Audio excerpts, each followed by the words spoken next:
Hey guys, welcome back to ShopLife. Today's video is going to focus on reviewing the performance headers that I had installed on the E46 and that are removed and replaced with the stock headers. So a lot of people requested asking how they were, pretty much reviewing the headers. I'm going to go ahead and insert a few clips about the headers when I first got them a few months back, even before I installed them. Alright, today we're going to be unboxing this package right here. Basically what's in this package, or at least what I think is in this package, is headers for a 2003 BMW 325i. It's an E46, but it actually just came in the mail about an hour ago, I would say. And yeah, so let's unbox it. Ready? Oh, by the way, this is from Top Speed Performance, I would think. Yeah, so I was off of eBay. These headers were actually $230, which is actually pretty expensive for eBay headers.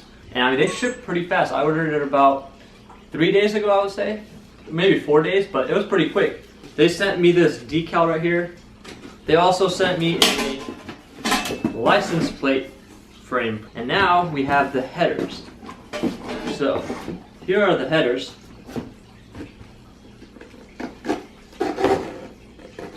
So I mean, I've heard a lot of things about eBay headers for the E46, that they don't fit properly, and they're usually uneven, and the O2 sensors don't line up properly.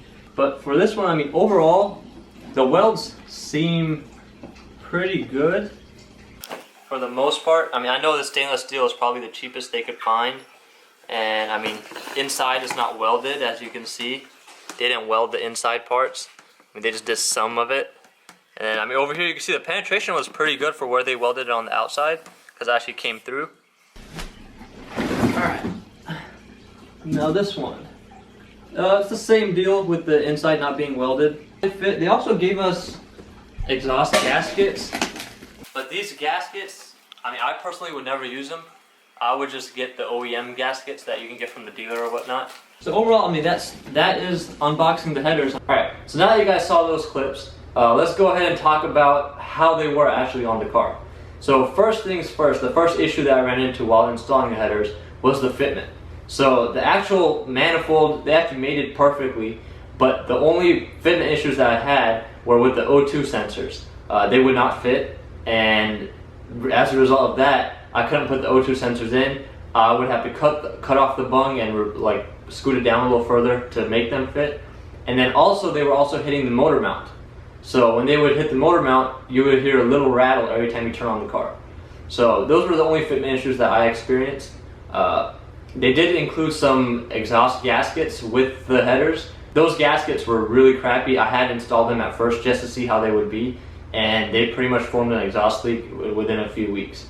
So I would recommend to get OEM exhaust gaskets if you are going to use these headers. So since I did not install the O2 sensors properly, there was a check engine light. A few ways to go around the check engine light is to remove those O2 bungs and make it fit properly, and then add, it's called a defouler. What that does, it just pushes up the O2 sensor a little bit higher, so it's pretty much fooling the ECU thinking that the O2 sensor readings are good. So you could do that to avoid the check engine light. Another problem that I personally noticed, but my girlfriend who was actually driving the car with the headers installed, was the smell. So the smell, I mean, it's quite noticeable. Pretty much it smells like exhaust gas. Since the headers do not have the catalytic converters, it's really not filtering anything out. My girlfriend, she said she didn't notice it. I'm pretty sure she got used to them, and since I just ran into the car a few times, I would actually smell it, especially when you're sitting at a stoplight. When you're driving, it's pretty much virtually unnoticeable. She also said that a lot of people that did sit in the car, they did not notice the smell, but I personally did. So the next thing that we're going to discuss is the sound. So these performance headers, they really do not improve the sound that much. You can notice a little bit, but you really don't notice much, especially if you have the rest of the exhaust system in stock. You'll notice it at above about 3 to 6 RPM, you'll notice like a little rasp, but it's nothing ricey. It sounds performance pretty much. It's a little bit deeper than it was stock, but I mean, there's really not that much of a difference that you would be going for. So I mean, if you do really want to do the headers for sound, I would also recommend some supporting mods such as a muffler, or get rid of some resonators or replace them with louder resonators. But I mean, the sound improvement is minimal. Another improvement that most people go for when they install headers is performance. I personally did not notice any performance improvements according to my butt dyno. I know a lot of people recommend that you get a tune with headers, and that's where you actually do notice the performance. And I mean the performance gains are going to be marginal depending on what model you're installing them on. So 323 might get more improvements than a 330. You probably won't notice them if you're just sitting there just driving it, but on a dyno you might notice it. So if you're going for performance, this is a plausible mod. I mean, I wouldn't recommend it as like, you know, this is going to improve your car's performance by a whole bunch. I mean, you're really not going to notice it that much. Alright, so like I said, the headers were installed on my girlfriend's car, and she personally said that she didn't really notice an improvement in performance, but rather a downgrade in performance. She said that when she would get on the gas at first, it would feel like it's being restricted a little more. But I mean, I think that could possibly be because of the exhaust leak that had formed. But I mean, I can't really say 100% for sure what caused that. But I mean, if you're going for performance, this is not going to make a huge improvement. So I mean, I wouldn't go in expecting a whole bunch out of these eBay headers. The last thing that I do want to discuss though is with passing inspection. So if your state requires you to have some kind of emissions inspection, this is pretty much not going to pass it.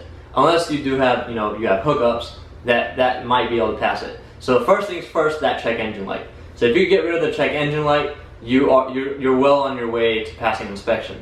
Because the other thing that most people do check at inspection stations are for the catalytic converters.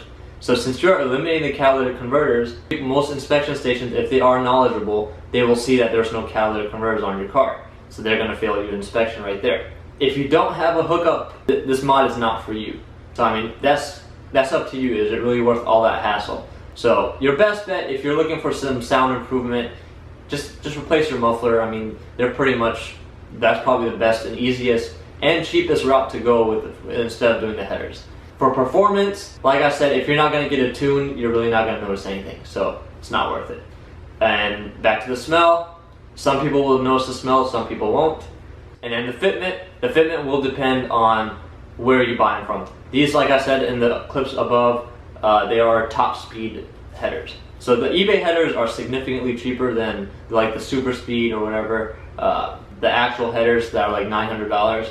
These are they range from $100 to $200.